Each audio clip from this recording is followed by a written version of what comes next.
টাকা পয়সা যাই থাকুক, পড়াশোনা নাই, আপনি ভ্যালুলেস। টাকার কোনো মূল্য নাই, পড়াশোনার মূল্য আছে। আর পড়াশোনা, একজনের পড়াশোনার ইয়েটা আরেকজনের দিতে পারে না, দিয়ে যেতে পারে না, ওইটা যার তারই থাকে। মনে করেন কোনো কারণে আপনার সন্তানের হচ্ছে এক্সাম খারাপ হলো এবং আনফরচুনেটলি জিপিএ 5 পেলো না, দেন সেক্ষেত্রে আপনার রিয়াকশনটা কিরকম হবে? তার মেধা তাকে যদি জিপিএ 5 পাওয়ার মতো অবস্থায় রাখে দিলে পাবে, আর যদি না রাখে তো তাকে কিছু বলার নাই।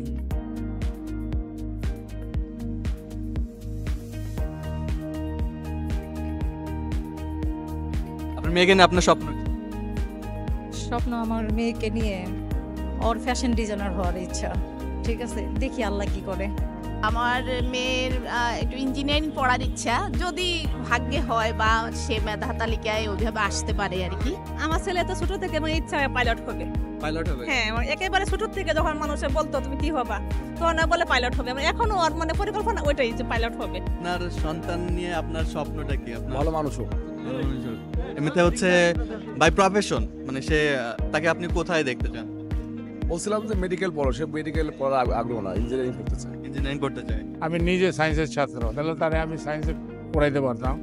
কিন্তু সে বলছে আমি কমার্স পড়বো। তো কেন কমার্স পড়বা? হ্যাঁ, বলে যে ওখানে পড়াটা কম আছে। আমি তুমি যদি ডাক্তারি পড়ো সায়েন্স নিয়ে, কি আমি সারা জীবন কি এই পড়াশোনা করবো নাকি? আমার একটা পার্সোনাল লাইফ আছে না, এরকম বলছে আর কি। যার জন্য তাকে তার চয়েসটাই আমি প্রিফার করছি।